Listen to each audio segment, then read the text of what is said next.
I'm overwhelmed. I'm so pleased and happy with all the support that I got for this race. I think people sent a message that they wanted a positive campaign.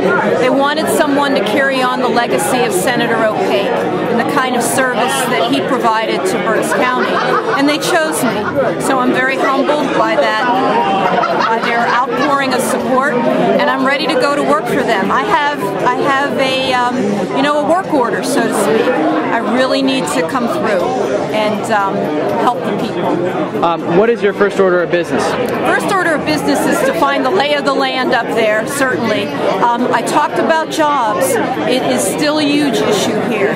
We just got the unemployment rates for Berks County and for the city. Berks fell a little bit. The city went a little bit higher. We still really need to improve the economic climate here in Berks County.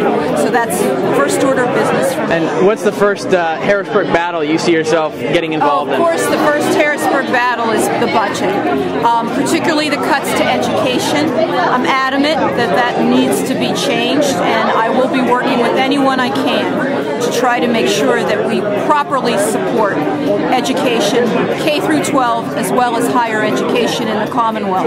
Where'd you go to school yourself? I went to Penn State. Okay. I'm a product of the higher education system here in the state, and I feel very strongly that the American dream is also a college education for many young people and their families. And if we put it out of reach for them, there's something seriously wrong about our priorities. I aim to work on that. What do you think? Do you think this election is about the 11th district, or do you think there are any statewide implications? Oh, there's certainly statewide implications to this. I think there was very much a concerted effort by both sides to take this seat. Obviously, Republicans put an awful lot of money into the campaign, and the Senate Democrats were certainly very supportive of my campaign, although I certainly did, I think, a better job of raising funds than my opponent did. Nevertheless, I think that a message would have been sent that a long-standing 38-year Senate Democrat seat had gone Republican. I think that would have been quite a blow to the state, to the party itself. But I think, too, even more importantly, the kind of service that Senator O'Paik provided. People wanted that to continue. Some Democrats have said that this is the first test, the first ballot test of Governor Corbett's agenda.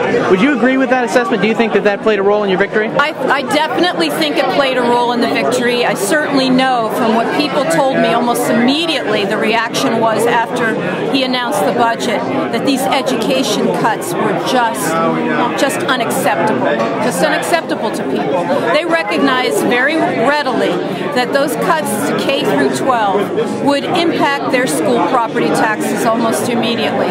Schools simply couldn't turn around and react to those cuts that quickly.